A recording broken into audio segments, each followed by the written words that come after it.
Please spare a thought for this PC, which has been sat for 2 years thereabouts as half a PC, having parts randomly stripped from it as other uses have came up, while this machine grows more and more bare and dusty. Alright, petty party's over. Come on, it's time this machine got some use. Hello everyone, and welcome to VSF Christmas episode 5. My Christmas lights are actually up.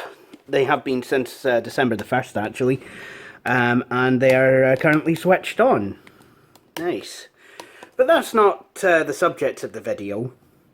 The subject of this video is this system that I've had for coming up 3 years this new year, and I've done nothing with it. Mostly because I've either not had the right processor, a power supply, or one might even argue the right board. So as a result, this system has basically just been sat there doing nothing except gathering dust. And I think that's quite sad, really. So the time has come to actually put it to some use. Now this system is going to be fitted out with some, well, shall we say new old parts? Well, new to me anyway. And it's actually going to be free-cycled off to someone who might need it this Christmas. Someone who might appreciate opening up a new computer on Christmas morning and forget the fact that it's actually 10 years old. Now, unfortunately, as much as I would like to use this MSI board, I'm not even sure if it even works. It's an AM3 board, and it's got, it has a stick of DDR3 RAM, what do you know? As much as I would like to use this board, I don't have a CPU that fits it. So what I am going to do is use some other parts I have. See, now when I was building what I originally called the Scottish War Machine, I'm going to have to change the name of that because I don't think YouTube very much likes it. And to be honest, it is a bit, yeah, I've never been one for war. But when I was building that machine, I did have, I did actually put out on Freecycle a request for parts. And I got some parts, but I realised that together they would actually make a reasonably good modern, kind of pseudo-modern PC on their own. You know, got a motherboard, got an 80 gig hard drive. I know it's a bit small, but you know, I'm not going to complain for something that's free. I got a couple of optical drives and a floppy drive, and the corresponding cables. Basically, I got everything that I need to build a machine. Oh, did I mention that the board has got a processor, a cooler, and some memory installed in it? Because that's kind of important. So, what I'm going to do is I'm going to stick all they got into this case, and we'll be on our way. So, before I get on with this build, why don't we have a look at the parts that are going in it. I do have an IO shield, believe it or not, that will fit this board, so that's actually quite good. So,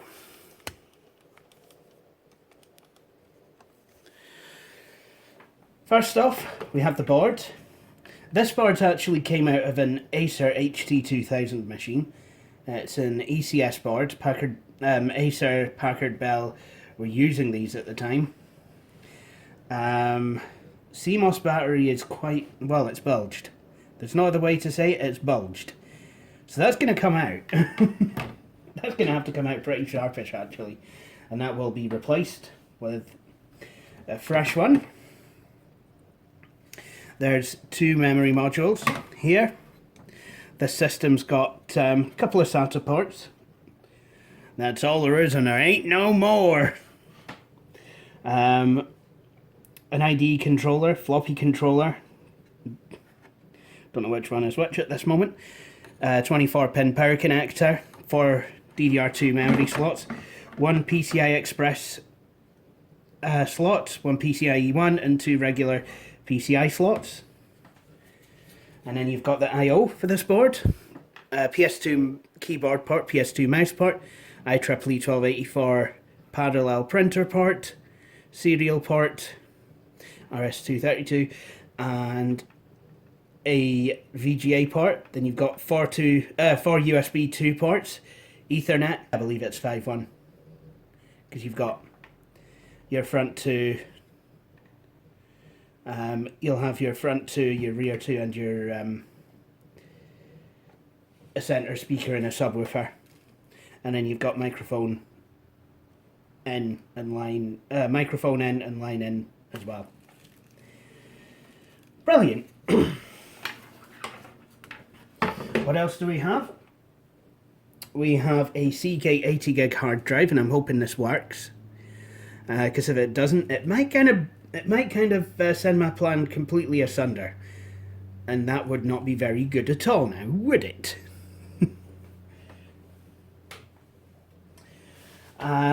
Then we have a floppy drive, because all real computers have floppy drives.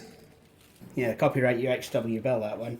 And it's something something that I actually wish I could still install in a modern computer, like an internal floppy drive. I do use a floppy drive on my main machine. It would be nice to have it internal. Anyway, we also have a CDRW drive and a DVD-ROM CDRW combi drive. So not DVD-RW, but you know, it makes bagels.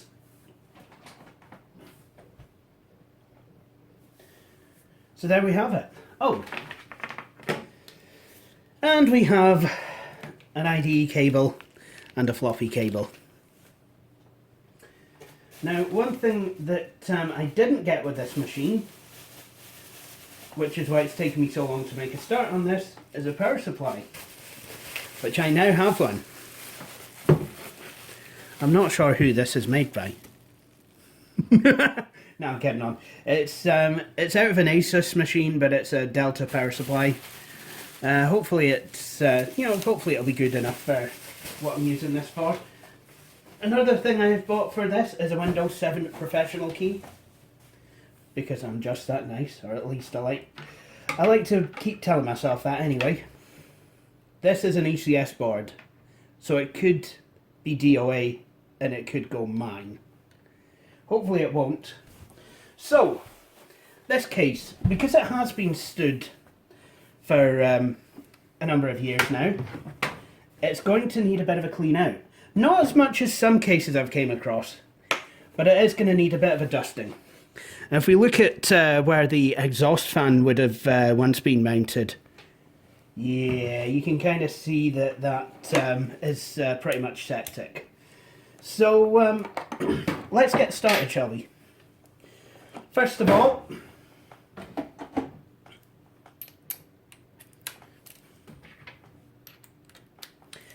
I want to take out this motherboard.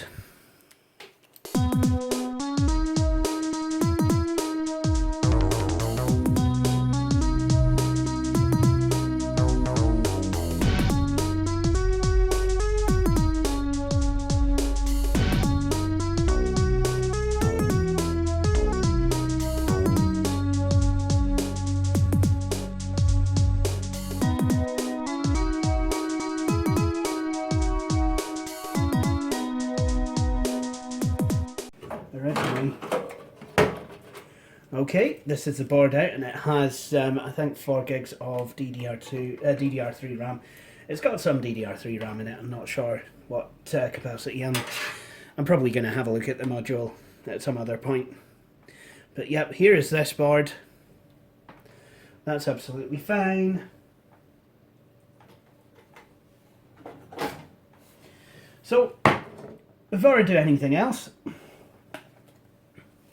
it's time to clean up this machine.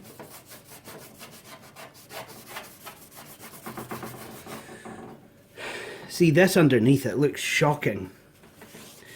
I don't know how I'm going to be able to get it cleaned up. I do have a feeling that, I don't know, I get the feeling that Goo Gone might help. You know, now that I'm done obviously using it all in my compact Armada E500.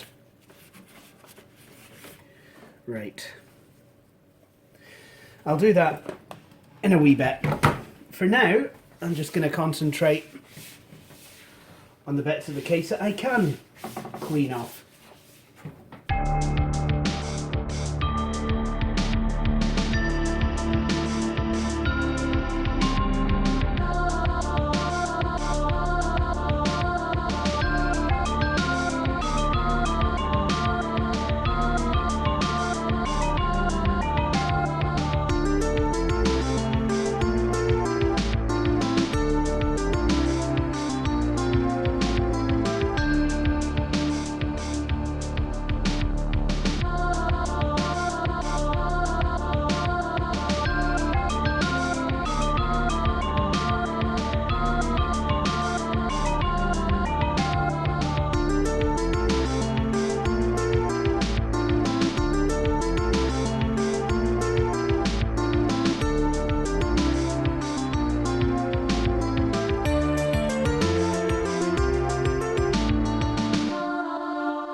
I think it looks slightly better than it did. Or it could look exactly the same and that I'm just imagining things. But, yeah, whatever case.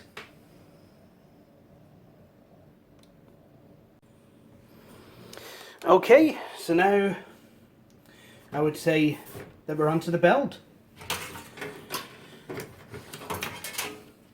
Now this might not have come with one, but I do have an I/O shield that will fit this board. Oh yeah. One I/O shield installed. Now let's see if we can put these switches out the road. Now I know I should probably remove this heatsink and apply some new thermal paste. Very sensible idea. But I will do that. First I want to see if this actually works. I know I should test it all outside the case, but I don't actually have a power switch. This SATA cable, I'm just going to take it out of the board just for the time being. I don't have a power switch. I know I could short the pins on with a screwdriver, but you know, given my motor skills and what have you, I think I'd rather not be doing that. Now I've got the board all lashed in, let me show you some good old Elite Group ingenuity. See if I can actually angle this. Now here is the I/O panel. Well, the front switch panel. Now where would you like to guess the labels are for this panel? Nope, you're quite wrong. They're there. Somewhere. Why? Why not put them where the blimmin' pins are? You absolute...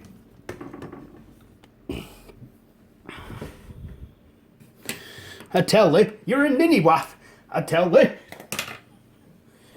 Right, but because I do know which switches are supposed to go where, because I looked it up on a website, dedicated to being a website where people can look things up, I was actually able to find just what I was looking for. Yeah, now that the machine's kind of connected, I think it's time to actually test that it actually powers up. And to do that, I'm just going to hook it up temporarily to the television, and I'm going to connect up the power supply outside of the case, and we'll see where we go.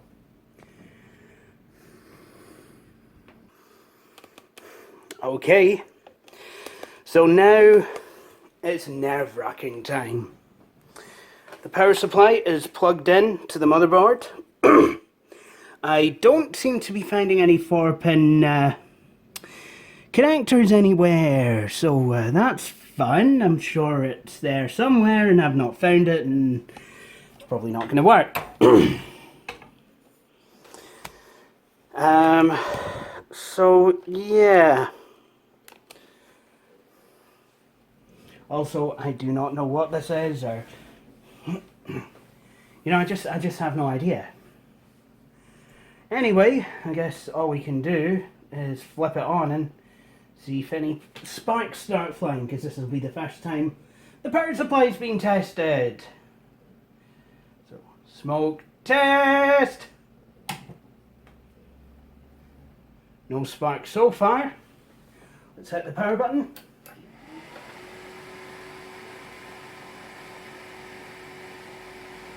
I would say that the power button's connected. Is we're going to see any action on the TV?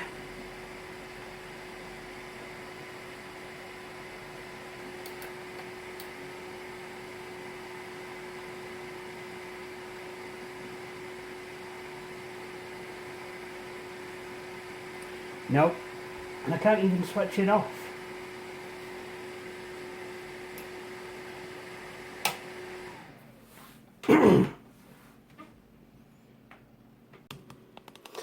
Well guys, after many frustrations and headachings, I managed to get this bloody thing to boot. And here is where I would like to show you yet another super amazing, brilliant example of ECS using their brains. So here we are inside the case. Everything is going tickety-boo. You know, the fan's at a nice, easy kind of speed. And, well, you see where that wire's going? No, not that. See, I can't even find it. No. No, yeah, no, I'm right. That wire there goes to the 4-pin connector, which I suspected I was missing out. That sits between a capacitor and this great giant hulk of a thing. Way to place your cable socket connectors, ECS. Just bravo. Bravo. Well done. Have a bun. You deserve it. Seriously. There's me thinking the machines just went totally mine. Anyway, let's pull apart the rest of the machine, shall we? So, here we are. AMD Sempron processor 3200 plus. Great. 2 gigs of memory with 256 megs of shared memory. Great. ID channel master and slave. ID channel master, yeah, nothing. CMOS checksum error, probably because I weaked out the CMOS battery. But we can go in there and sort that out. While we're at it, let's, yeah, this is an Acer Power motherboard. Yeah, so this is basically what I'm building here is a Franken computer. It's a Franken Acer. Right, okay, so what I can do is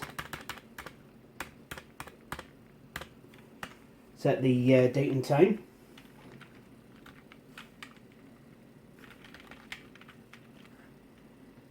Excellent. 1756. Advanced BIOS features. Not even going to think about trying to set any of that stuff up. CPU V-Core.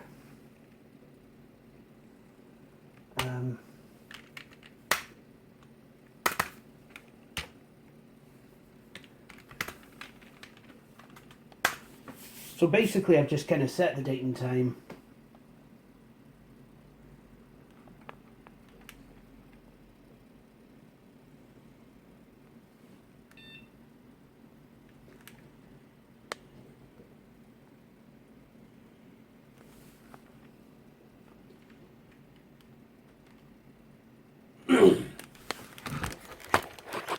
So with that all sorted, I think it is time now to see if I can find a processor that is not very, very mind-numbingly slow.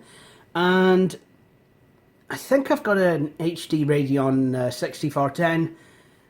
I might throw that in the PCI Express slot just so that I can just so that I can actually have the machine use all the RAM that it was made with. Don't believe I have any more DDR2 memory. In fact, I don't. I used it all on that Advent that I was fixing. Bit of a shame. So we're going to be stuck with 2 gigs. So I'll put Windows 7 32-bit on there maybe.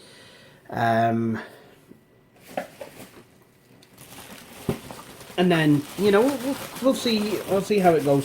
Obviously, still got to fit the drives and what have you. But yeah, so this machine does actually work. So that's good. So, yeah, quite impressed with that. So I'm going to go now, and to be honest, I think I'll do this off camera. I'm going to go install a better CPU. Try and get all these other things wired up, and and then I'll put the machine back together, and then we'll take it from there. Now I'm not sure about what you all think, but I think this looks more like a computer than it did.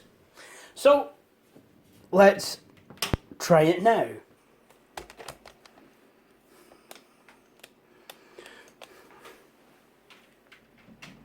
Okay, so the machine's powered on.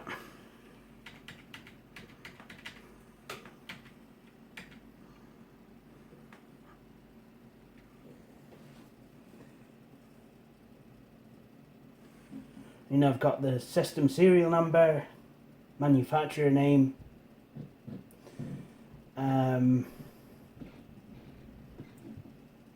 batch release date, November the 16th, 2006.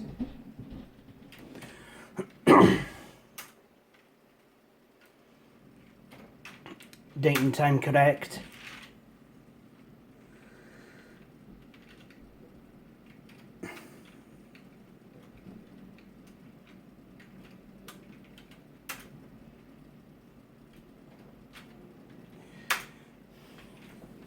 So, PC health monitor.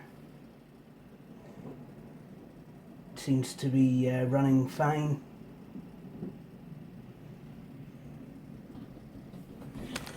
So there we have it. So the next thing to do now is to populate the system with some drives. So let's do that next.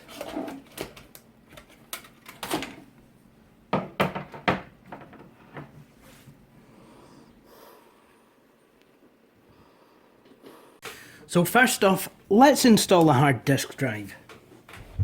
Now to do it, I've actually unplugged the main power supply from the motherboard, because if I hadn't done, it would have been more difficult to slide this drive in here. In fact, it already is quite difficult. You know, because there's things in the way, like the CPU fan and memory modules and stuff. Really is a bit of a shambles. So, might have to go down a notch or two.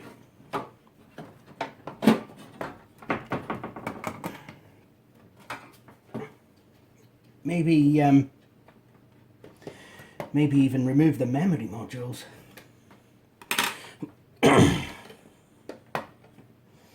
Obviously, this will have been designed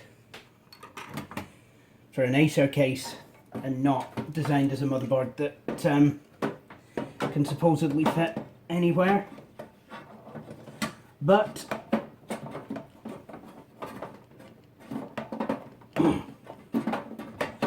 that's their opinion.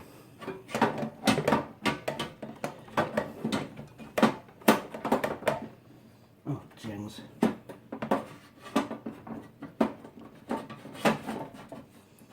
Right. Well, it looks like I'm putting the hard drive quite a way down anyway, so. Okay, so what I'm going to do now, line it up with these holes. So I'll find a screw, or 12.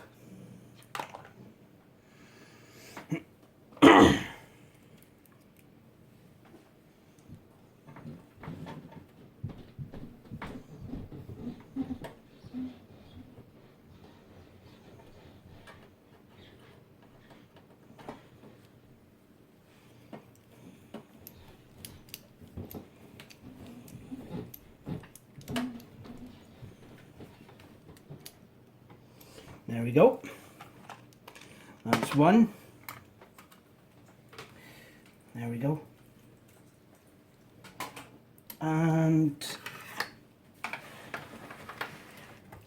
for the second screw, which I'm going to secure on this side, that way the system will, well, it'll be, I think, better if it's screwed down on both sides. Obviously, you know, some cases make it difficult to do that.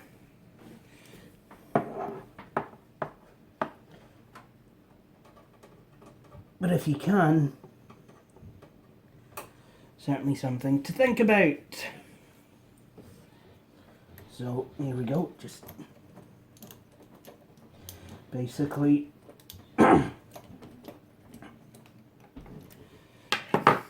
so that is the hard drive installed. Now to place the floppy drive in here.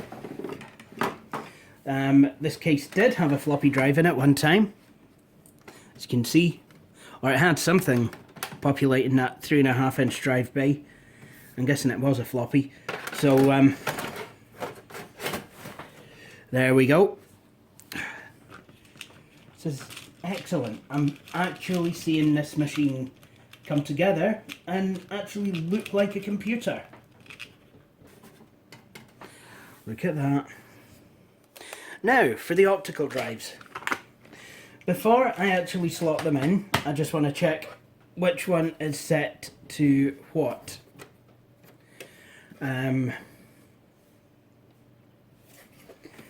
Certainly, I usually do set the drives because I find they work a bit better if they've been set. So the CD writer has been set to the master and the DVD ROM CDRW combi drive has been set to slave. That's absolutely fine. So with that,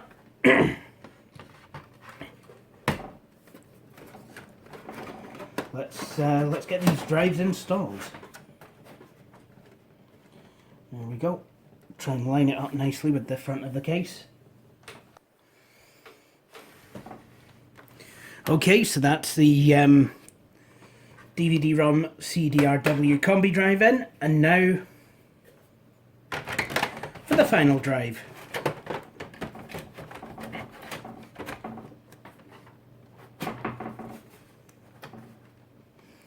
There we go. So that is the second optical drive secured in. Now, I'm not that good with cable management, as I'm sure you all know by now. I do what I can, but yeah. Anyway, let's start connecting things up. First thing I'll do, because it's down here, is the hard disk.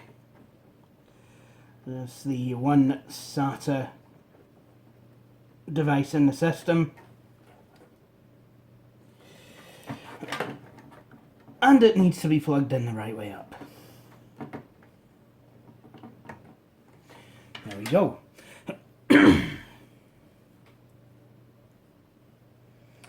Now, next thing to do, plug the actual data line into the hard drive. So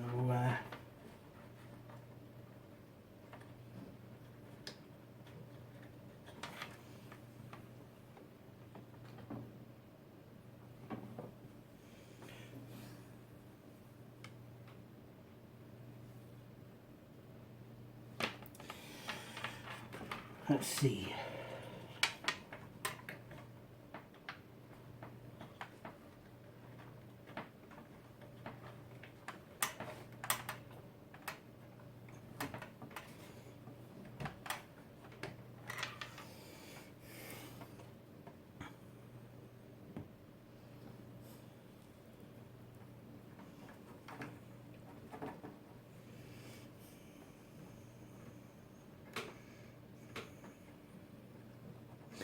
Do quite like these right-angled SATA connectors.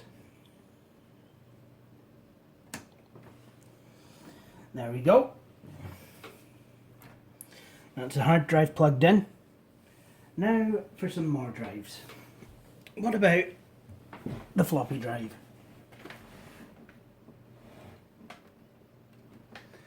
Well, I would plug it in, but I have mislaid the cables.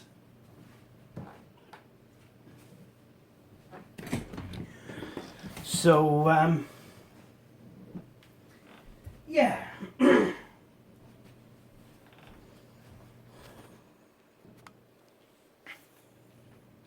Okay, floppy and CD cables. First off, I want to see the best way to connect this drive.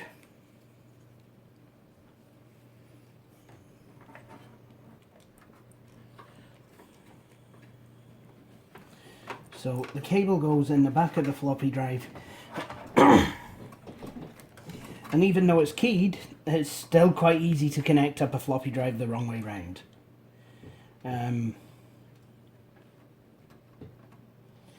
So, you know, that's something fun to look out for.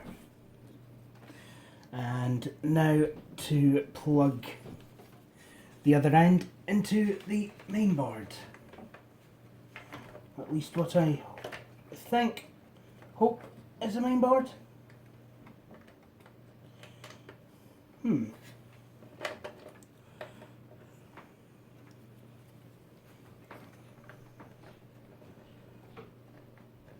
There we go.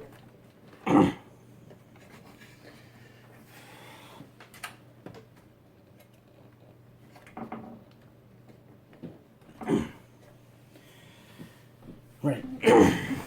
And to go with that, we'll want a floppy disk drive power connector, which appears to be tied to the rest of the gamut of cables. Do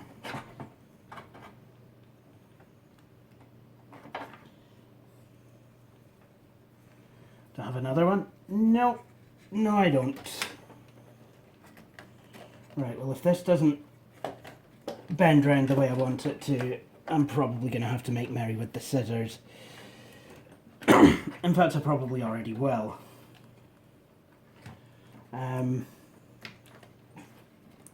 These zip ties. They always put them on power supplies. Always.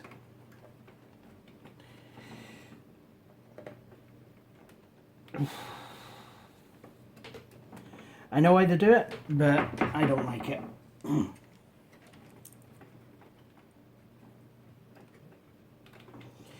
Right.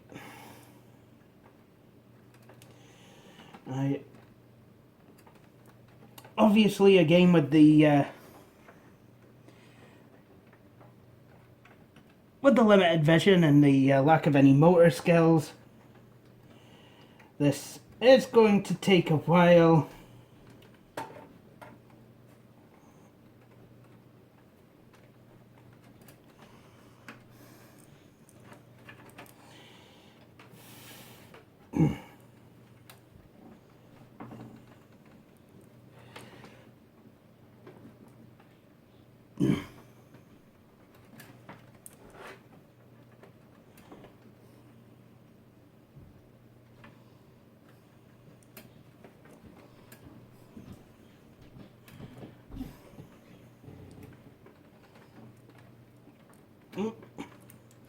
Done it. Done it, done it, done it, done it, done it. Right. And now for the optical drive cables.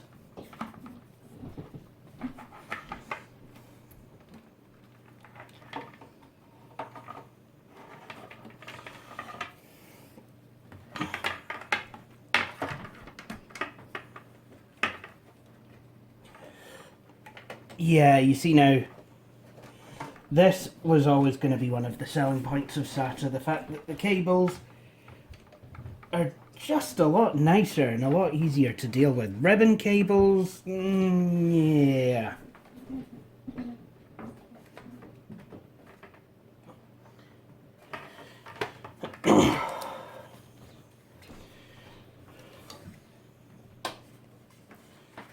Let's see if I can run. Nah, I don't see it happening.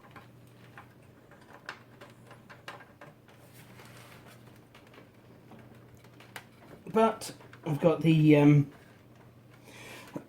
CD burner plugged in, and now the DVD-ROM plugged in. Good job. Now, let's see if I can scrounge me up some Molex connectors, which I can.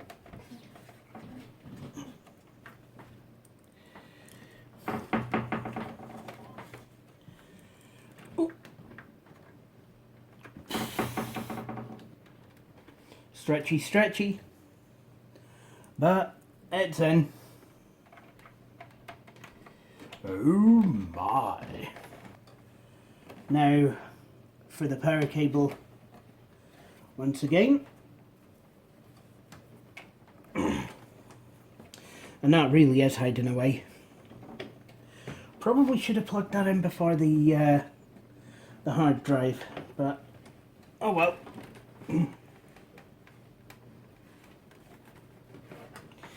All I need to do is just kind of make sure that yeah, all I need to do is just make sure that it's in home, and we're away. So there you have it. The base system is now set up. Gonna put, like I said, a graphics card in here and probably a modem to fill one of the gaps. So before we do anything, I think we should just test it.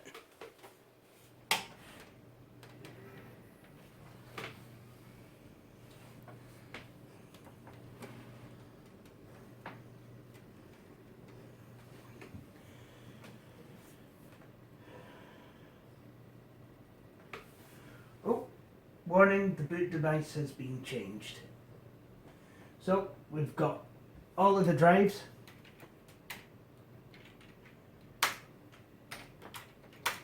So let's see. Yep.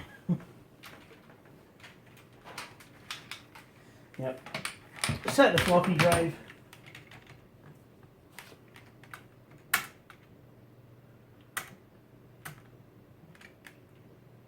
Hard disk priority. Right. Virus warning disabled.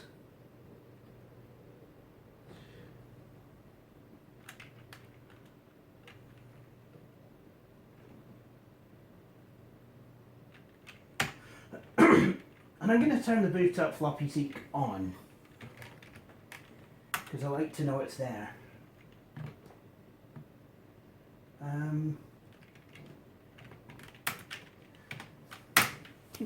As Billy and Luke might say, so then it'll go, "Winning!" Yeah, just like that. Okay, so in we go. So it looks like, well, apparently this is Dad's computer. I'll give it back to him. Is it my dad or is it your dad? Could be your dad's machine. Whose dad is this? No, I'm kidding on.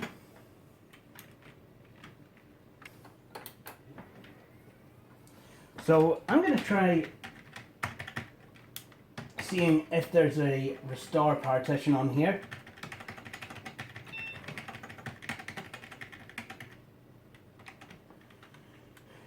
Yeah, that. Nope, I would say not. So, what I'm going to do is I'm going to set up the expansion cards that I said I was going to set up, and then we're going to have a look at something that I actually requested that I'm going to be giving away with the machine. So the computer is now set up. This is just a temporary thing while I'm actually working on it. So we've got the base unit. And here's the monitor that I was given. And then just temporarily we're using a compact keyboard. And here's the mouse that I'm going to be given with it. The monitor does have speakers, so that's good.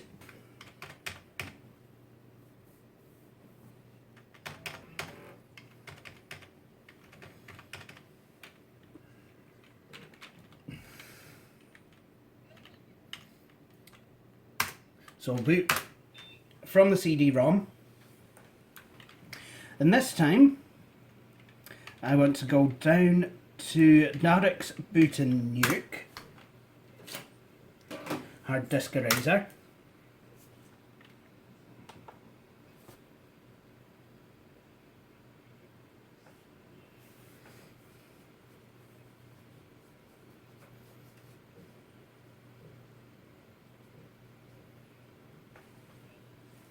Okay, and then what I want to do is wipe this disk, so I'll press the space bar and then F10 to start it, and there we go.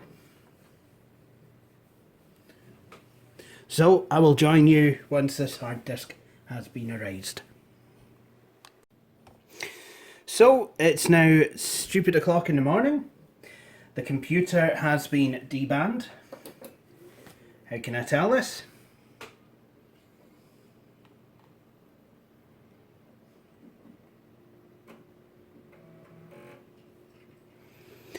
If we boot it up. Okay, let's try it again, but without the Hyrene's boot CD in there. That might work.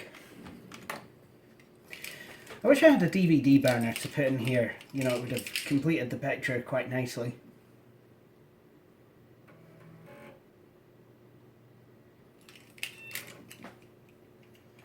There we go. Disk boot failure. Please insert system disk and then press enter. So here's Windows 7 Professional. It is a 64-bit version. What I plan to do is install it. I mean, this is what I have to hand, so this is what we're going to go with. And we'll also see how well this drive can read DVDs.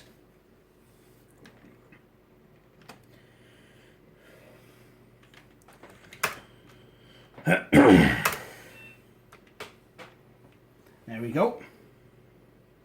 Okay, so now we can go ahead and install Windows 7.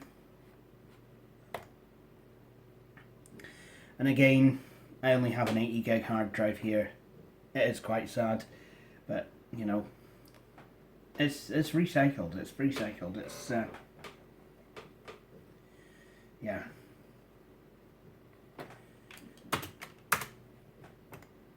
And it's a service pack one, so that's good.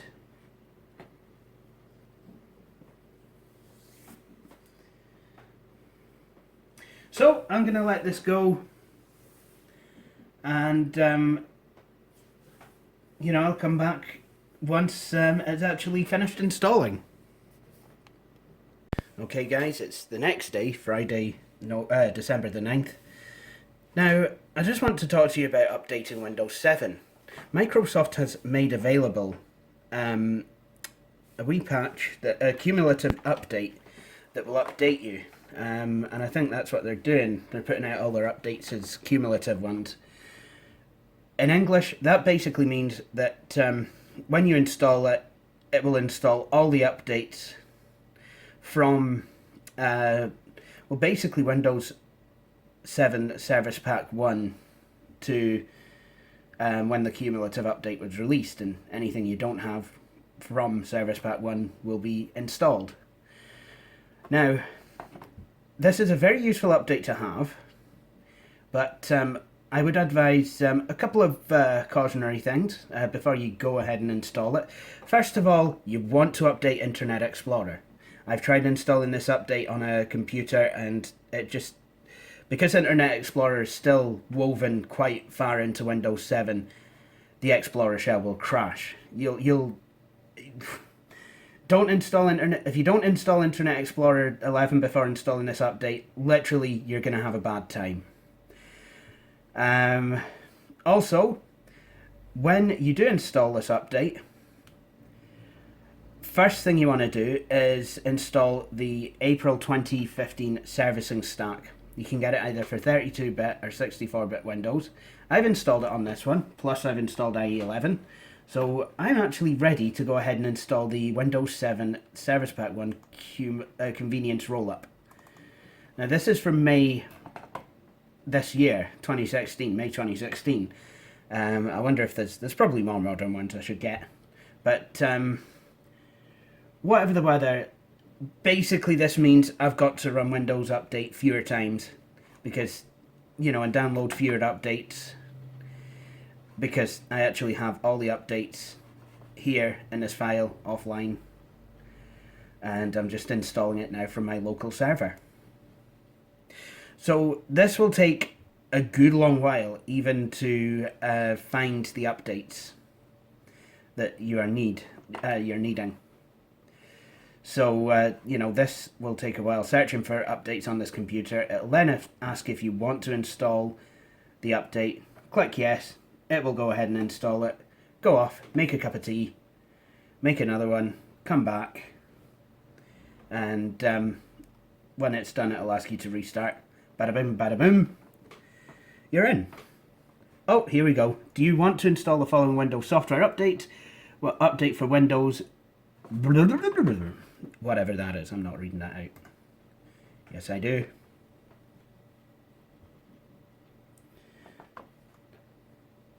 So it's now going to copy the packages to the Windows Update cache, and I'm going to thank my lucky stars that this is on a gigabit connection to my server. In fact, I think it is.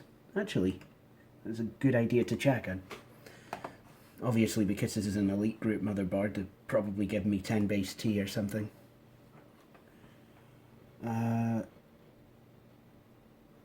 Connected. Yep, 1.0 gigabits.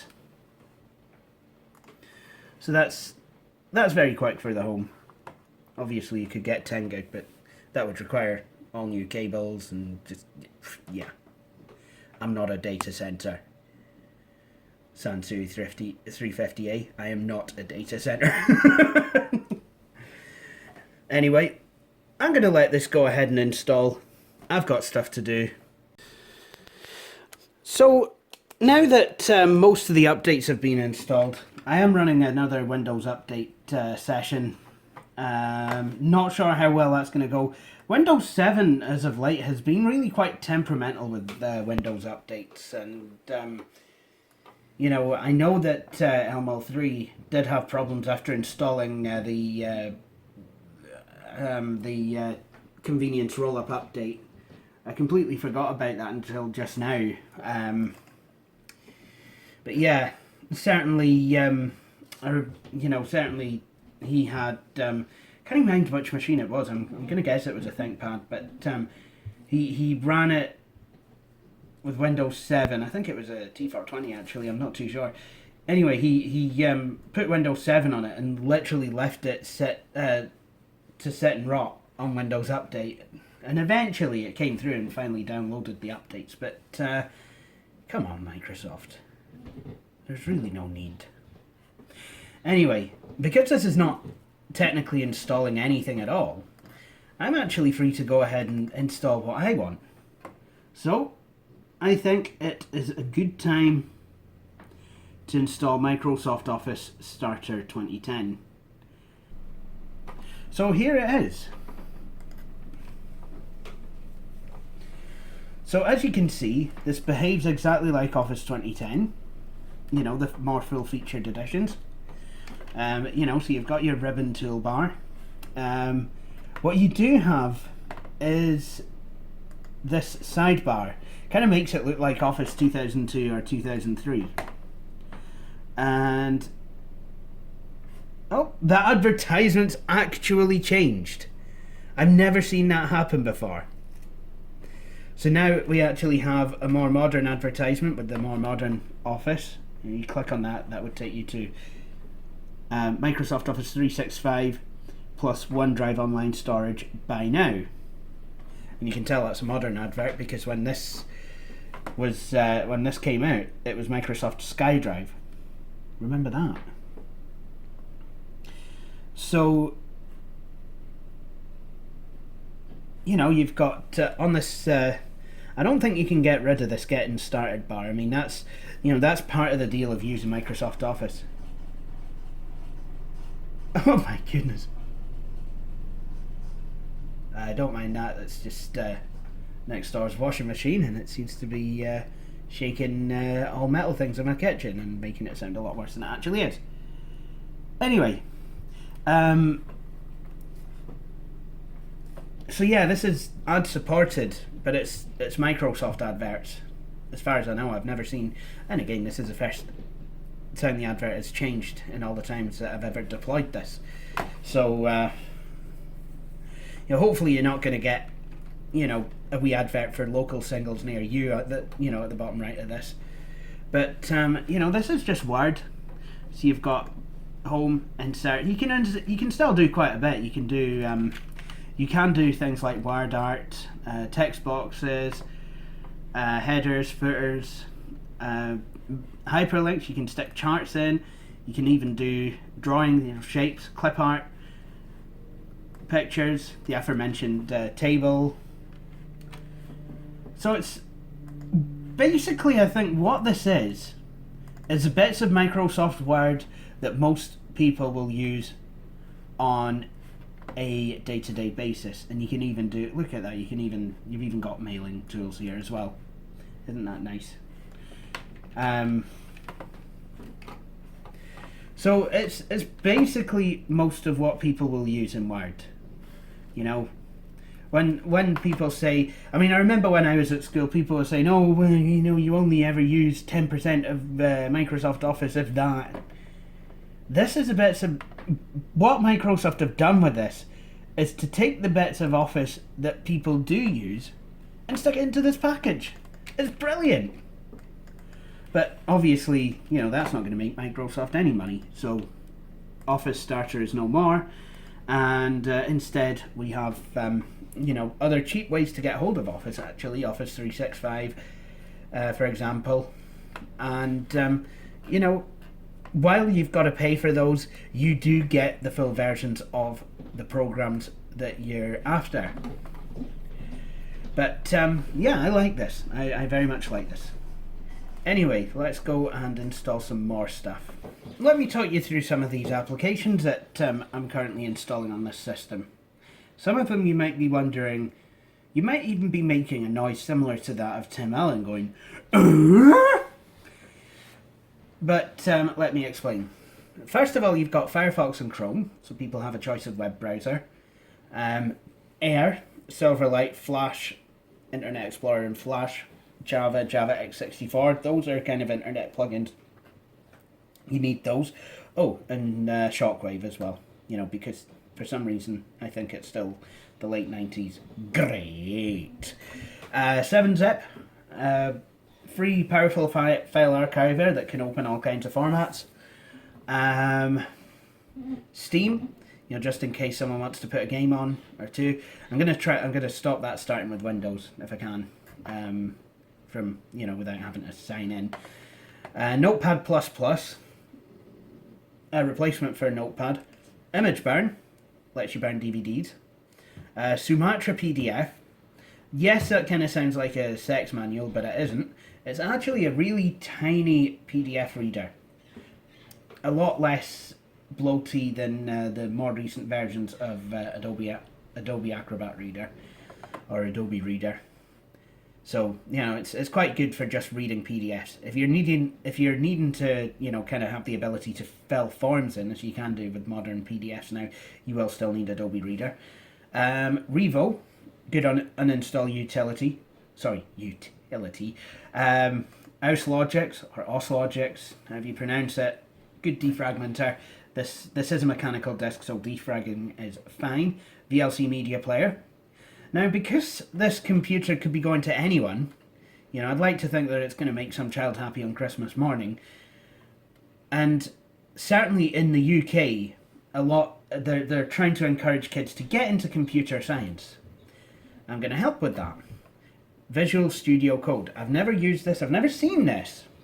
But I wonder, it seems to be a program editor. So, you know, that could be good. I mean, they had free versions of stuff before, like, you know, Visual C# Express. You could always go and get that off the interwebs. Thunderbird, good mail client. K-Lite Codex. GIMP, you know, image editor. LibreOffice, you know, so if someone does want a more fully featured Office suite than Office Starter 2010, they have that choice. Paint.net, Java Development Kit, Java Development Kit 64, Eclipse, another programming tool, and AVG Antivirus. I'm going to be honest here, guys. I'm a bit lost on free antivirus solutions. You know, yes, I do use Norton. Yes, I know I'm going to get a lot of flack for that. But Norton is not the big slothering hulk that it used to be. It's gotten a lot better. That said, you know, when this year's Norton runs out, which will be probably September next year, I do fancy giving ESET a go. So, I mean, that's something that I'll probably do. But freeware antivirus, I mean, I tried at the office where I volunteer, I tried to get people running Avast. But, you know, because AVG kept coming up with pop-ups and people were inadvertently putting, you know, going to the paid version, you know, a trial of the paid version, which would then run out. So it was the same problem with you know, and people seem to be getting more in a mess with Avast, so I'm just going to try AVG on here.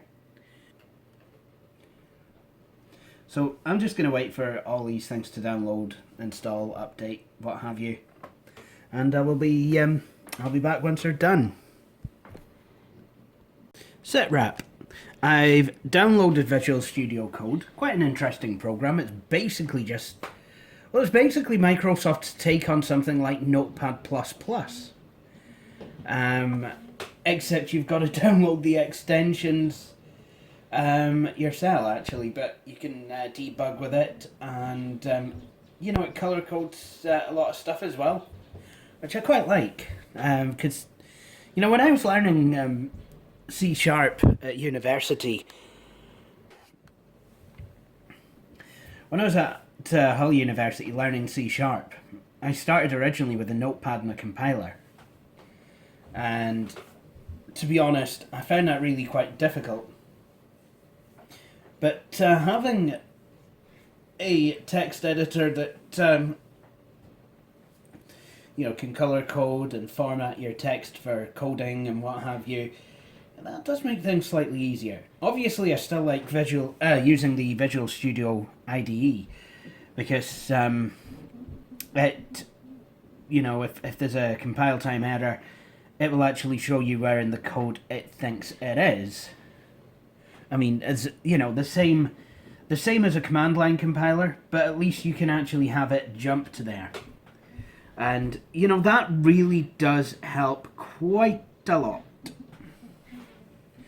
So, that brings us on to this machine. You might be thinking, gee, you're installing the full Visual Studio 2015 IDE on there. Do you have a spare license or something? Or are you just going to be a dirty old pirate about it? Well, I actually found out that Visual Studio 2015 Community is free. Well, it's now Friday night. Actually, no, it isn't. It's Saturday morning. It's Saturday the 10th of December. And this system is, well, it's about as ready as I'm ever going to get it. Windows Update, it's doing its usual thing.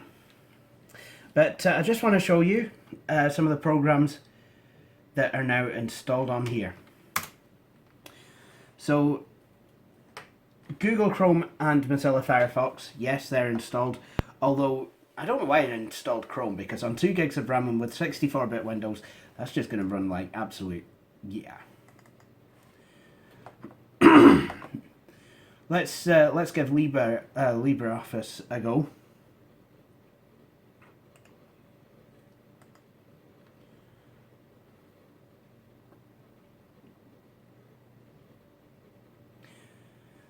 That's nice and quick, actually.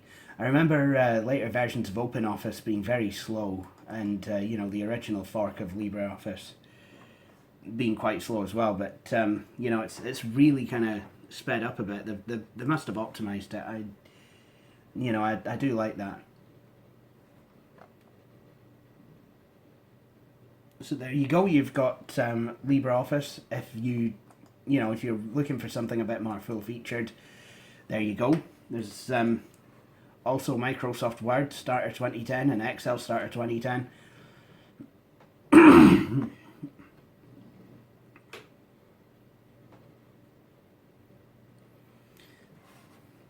The machine is starting to feel a wee bit slower now that I've got some AV on it. And I probably might do a disk cleanup before, before sending this machine out on its way, and delete all but the most recent restore point.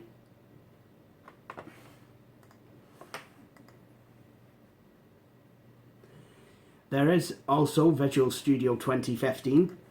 I've actually installed that, and it doesn't run as badly as I thought it would on here. So here we go, Visual Studio Community 2015.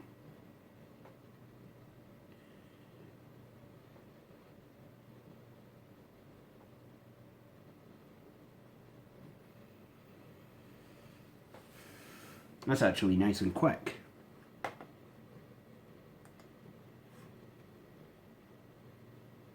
Well, I say that. Still takes a bit.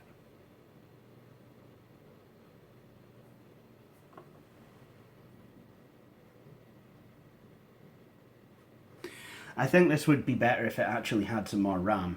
You know, then it wouldn't have to be constantly using the swap file on the hard disk. It's you know, that's going to be, you know, cause problems, obviously. A bigger hard drive, yes, that would have been nicer. That would have been nice to have a bigger hard drive, but you know, You just can't be choosy in this game. So here's a program that that I actually wrote in Visual Studio, just to show you what can be done, basically.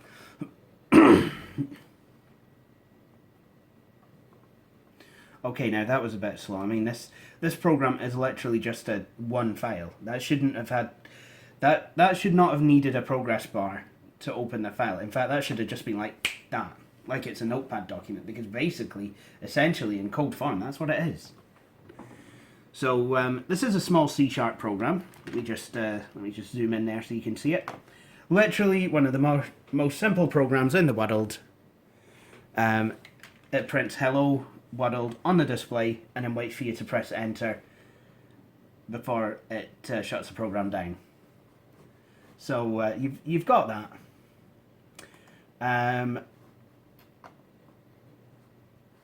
When you make just a new regular file, yeah, there's no compile option to speak of when you just make a regular file like this. It's yeah, I don't like that, actually.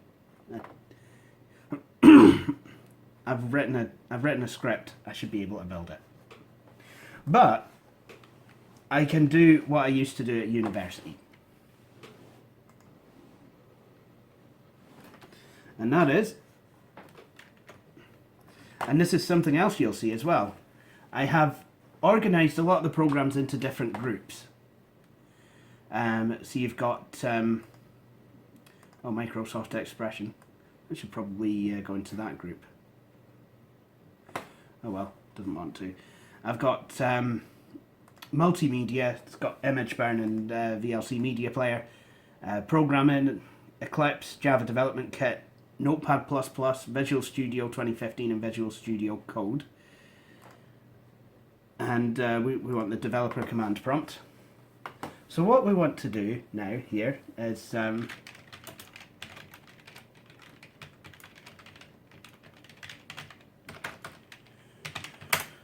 we go.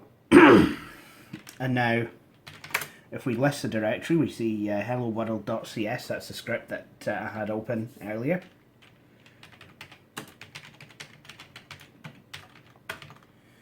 So I just want to compile it, C# compiler helloworld.cs.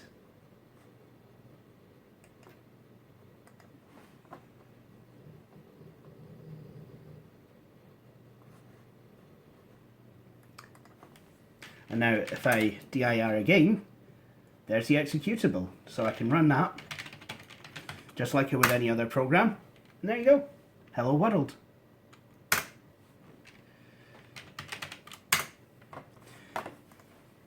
So I mean, hopefully if this machine were to go to a child, for example, who doesn't have a machine, they would find Visual Studio installed on it, and if they so desired, they might learn how to program, and this could be the start of something good. You know, they could go to university actually having some programming experience and you know, be like, oh, I used to do it on my computer back home. So that, I think that is important. We also have the utilities group, which has 7-zip, HouseLogix, AVG, Java, and K-Lite codec pack. So this machine is about ready to go. Oh, and there's Steam, which I've stopped from starting with Windows. I've also installed GIMP. You know, it's an image editor and what have you. But you saw me installing all these programs. A couple of things I still need to do. Paint.net didn't install initially because I didn't have .NET Framework 4.6 on here, or even 4.5 I believe. That has now been rectified. Also, I've not installed the Windows games, so I'm going to go and do that now, actually. Windows games don't get installed with Windows 7 Professional, or Vista Business actually for that matter. You can install them, but you've got to go into the Windows features and do it that way. But while I'm doing that,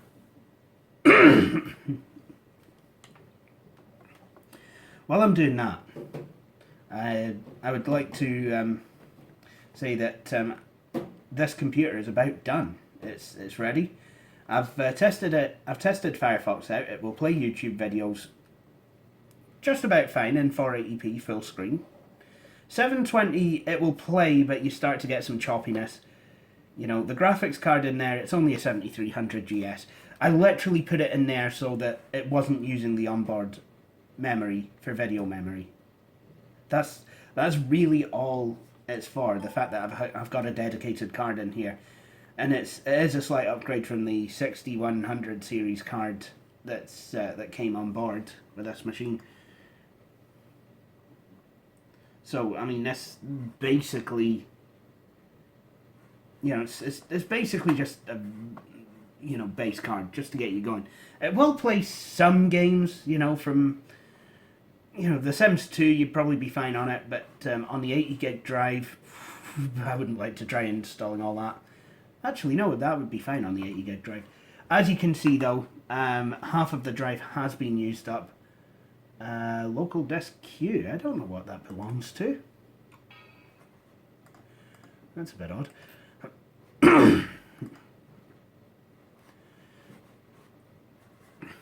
I suppose I could go... So used to Windows 10 now.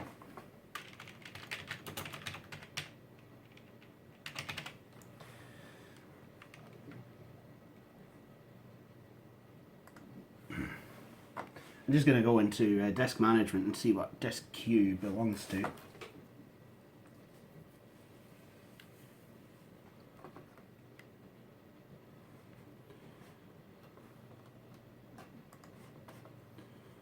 Alright, that's absolutely fine. DVD-ROM. Oh, this must be just a temp system. That system reserved partition doesn't have a letter, nor should it. So I don't know what all this is about. It's not referenced anywhere in disk management. Hardware. That doesn't tell me anything either. Don't want to share it. It's a phantom disk.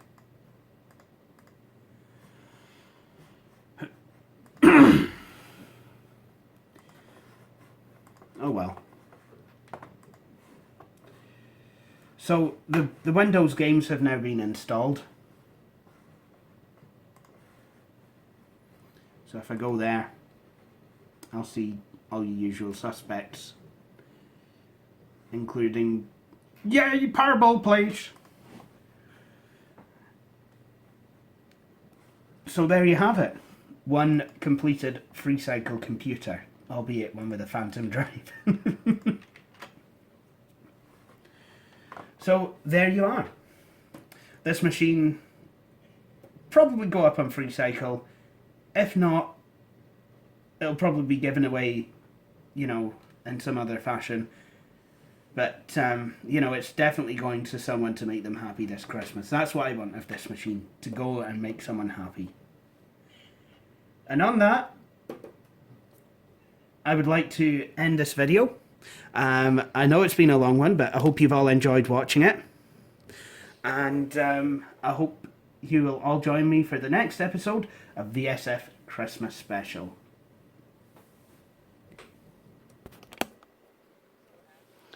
Oh, and here's one final glamour shot of the machine.